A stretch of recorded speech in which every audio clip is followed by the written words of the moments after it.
ನಮ್ಮ ಪೊಲೀಸರು ಡ್ಯೂಟಿ ಮೇಲಿರುವಾಗ ಹಾಕ್ಕೊಂಡಿರೋ ಟೋಪಿನ ನೀವೆಲ್ಲ ನೋಡಿರ್ತೀರ. ಆ ಟೋಪಿ ಯಾಕಂಗೆ ಒಂದು ಕಡೆಗೆ ಮಡಚ್ಕೊಂಡಿರುತ್ತೆ ಗೊತ್ತಾ? ಬ್ರಿಟಿಷರ ಕಾಲದಲ್ಲಿ ಟೋಪಿ ಅದೇ ಥರ ಇತ್ತು.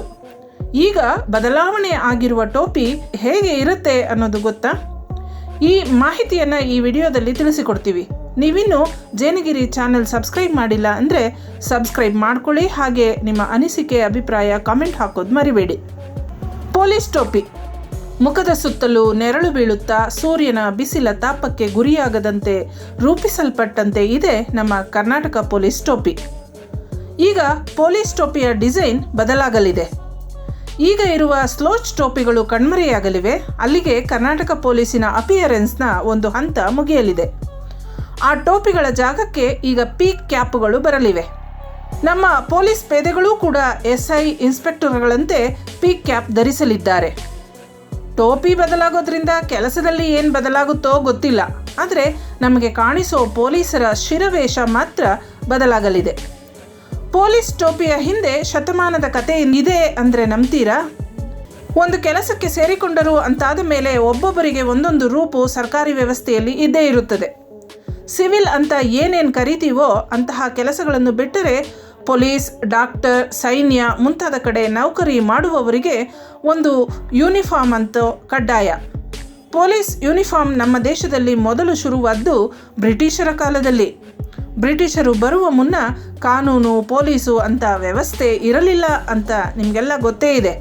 ಬ್ರಿಟಿಷರು ಬಂದ ನಂತರ 1861ರಲ್ಲಿ ಕಾನೂನು ವ್ಯವಸ್ಥೆ ಕಾಪಾಡಲು ಪೊಲೀಸ್ ಆ್ಯಕ್ಟ್ ಮಾಡಿತು. ಅದು 1861ರ ಇಂಡಿಯನ್ ಪೊಲೀಸ್ ಆ್ಯಕ್ಟ್ ಅಂತಲೇ ಫೇಮಸ್ ಆಗಿ ಕಾರ್ಯನಿರ್ವಹಿಸ್ತಾ ಇದೆ. ಅದಕ್ಕೂ ಮೊದಲು ಒಂದು ಸಂಗತಿ ನಡೆಯಿತು. ಲಾರ್ಡ್ ಕಾರ್ನ್ ವಾಲಿಸ್ ಅಂತ ಹೆಸರು ಕೇಳಿಯೇ ಇರ್ತೀರಿ. British army officer, governor general of Bengal ಎಂಬ ಹೆಸರಿನಲ್ಲಿ ಈಸ್ಟ್ ಇಂಡಿಯಾ ಕಂಪನಿಯ ಕಡೆಯಿಂದ ಭಾರತವನ್ನು ಆಳಿದವನು. ಆತ 1791ರಲ್ಲಿ ಭಾರತದ ಪೊಲೀಸ್ ವ್ಯವಸ್ಥೆಗೆ ಒಂದು ರೂಪ ಕೊಟ್ಟವನು. ಪೊಲೀಸ್ ಹೇಗೆ ಕಾರ್ಯನಿರ್ವಹಿಸಬೇಕು, ಅದರ ಸರ್ಕಲ್ಗಳು ಯಾವುವು ಅಂತ ಪ್ಲ್ಯಾನ್ ಮಾಡಿದ ಮೊದಲನೆಯವನು.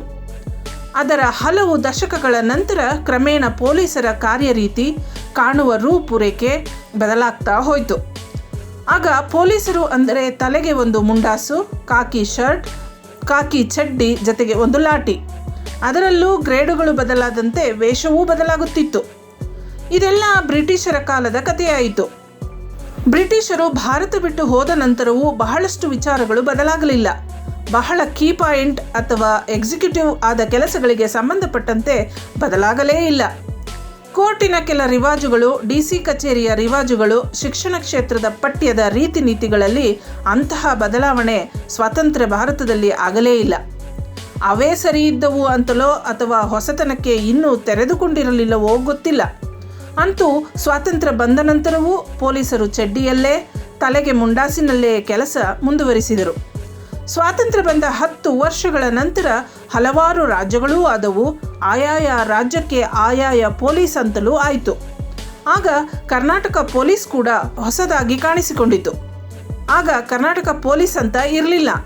ಆಗ ಇದ್ದದ್ದು ಮೈಸೂರು ರಾಜ್ಯ ಪೊಲೀಸ್. ಮತ್ತೂ 16 ವರ್ಷ ಚರ್ಚೆ ನಡೆದು ಕಡೆಗೆ ಮೇ 23, 1967ರಲ್ಲಿ ಕರ್ನಾಟಕ ಪೊಲೀಸ್ ಹೇಗಿರಬೇಕು, ಯಾವ ಕೇಡರಿನಲ್ಲಿ ಕೆಲಸ ಮಾಡಬೇಕು ಅಂತ ಡಿಸೈಡ್ ಆಯಿತು. ಅದರಂತೆ ಪೊಲೀಸರ ವೇಷಭೂಷಣವೂ ಡಿಸೈಡ್ ಆಯಿತು. ಆಗಲೂ ಕರ್ನಾಟಕದ ಪೊಲೀಸರಿಗೆ ಮುಂಡಾಸಿನಂತಹ ಟೋಪಿ ಮಾತ್ರ ಬದಲಾಗಲಿಲ್ಲ. 1973ರಲ್ಲಿ ಅಂದರೆ ದೇವರಾಜ ಅರಸು ಅವರ ಕಾಲದಲ್ಲಿ ಮತ್ತಷ್ಟು ಬದಲಾವಣೆ ಕಂಡಿತಾದರೂ ಪೊಲೀಸ್ ಪೇದೆಗಳ ಹಂತದಲ್ಲಿ ಅಂತಹ ಬದಲಾವಣೆ ಏನೂ ಕಾಣಲಿಲ್ಲ. ಮತ್ತೆ ಪೊಲೀಸರ ಪೇದೆಗಳ ಟೋಪಿಯ ವಿಚಾರ ಬದಲಾಗಿ ಹೊಸ ರೂಪು ಪಡೆದದ್ದು 80ರ ದಶಕದಲ್ಲಿ ಮುಖ್ಯಮಂತ್ರಿಯಾಗಿದ್ದ ಗುಂಡೂರಾಯರ ಕಾಲದಲ್ಲಿ. ಆಗ ಮುಂಡಾಸಿನ ಬದಲಿಗೆ ಸ್ಲೋಚ್ ಟೋಪಿಗಳು ಬಂದವು. ಒಂದು ಕಡೆ ಮಡಚಿಕೊಂಡಂತೆ ಇದ್ದ ರೌಂಡ್ ಟೋಪಿ ಮೂಲದಲ್ಲಿ ಆಸ್ಟ್ರೇಲಿಯಾ ಪೊಲೀಸರು ಧರಿಸುತ್ತಿದ್ದ ಮಾದರಿಯದ್ದಾಗಿದೆ. ಹಾಗೆ ಯಾಕೆ ಒಂದು ಕಡೆ ಮಡಚಿಕೊಂಡಿರುತ್ತೆ ಅನ್ನುವ ಪ್ರಶ್ನೆಗೆ ಮೊದಲು ಫುಲ್ ರೌಂಡೇ ಇತ್ತು.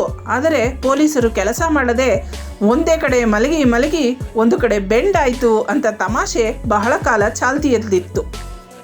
ಅದು ತಮಾಷೆಯ ಮಾತಾಯಿತು. ಒಂದು ಕಡೆ ಯಾಕೆ ಮಡಚಬೇಕಾಯಿತು ಅಂದರೆ ಪೊಲೀಸರು ಕೋವಿಯ ಜತೆ ಅಭ್ಯಾಸ ಮಾಡುವಾಗ ಮತ್ತು ಬಳಸುವಾಗ ಹರಡಿಕೊಂಡ ಆ ಡಿಸೈನ್ ಅಡ್ಡ ಬರಬಾರದು ಎಂಬ ಉದ್ದೇಶವಿತ್ತು ಎಂದು ವಿವರಣೆ ಸಿಗುತ್ತದೆ. ಆದರೆ ತಲೆಯ ಮೇಲೆ ಸರಿಯಾಗಿ ಕೂರದ, ಕಳ್ಳರನ್ನು ಹಿಡಿಯುವಾಗ ದೊಂಬಿ ಗಲಾಟೆಗಳಲ್ಲಿ ಕಾರ್ಯನಿರ್ವಹಿಸುವಾಗ ಟೋಪಿ ಕೆಳಗೆ ಬೀಳುವುದು ಸಾಮಾನ್ಯವಾಗಿತ್ತು. ಇದರಿಂದ ಪೊಲೀಸ್ ಟೋಪಿಗೆ ಅವಮಾನವಾಗುತ್ತಿದೆ, ಹಾಗಾಗಿ ಅದರ ಸ್ವರೂಪವನ್ನು ಬದಲಾಯಿಸಿ ಅನ್ನುವ ದನಿಗೆ ದಶಕಗಳ ಇತಿಹಾಸವೇ ಇತ್ತು. ಈಗ ಪೊಲೀಸರಿಗೆ ಆ ಸ್ಲೋಪ್ ಟೋಪಿಗಳಿಂದ ಮುಕ್ತಿ ದೊರಕಿದೆ. ಪೀಕ್ ಕ್ಯಾಪುಗಳನ್ನು ತಲೆಗೆ ಭದ್ರವಾಗಿ ಹಾಕಿಕೊಂಡು ಈಗ ಪೊಲೀಸರು ಆರಾಮಾಗಿ ಕೆಲಸ ಮಾಡಬಹುದಾಗಿದೆ. ಓಡಿ ಕಳ್ಳರನ್ನು ಹಿಡಿಯಬಹುದಾಗಿದೆ. ಪ್ರಶ್ನೆ ಏನಂದರೆ, ಟೋಪಿ ಬದಲಾದ ಮೇಲಾದರೂ ಪೊಲೀಸರು ಕಳ್ಳರನ್ನು ಹಿಡಿತಾರಾ? ಚೆನುಗಿರಿ ಇದು ನಿಮ್ಮ ದನಿ.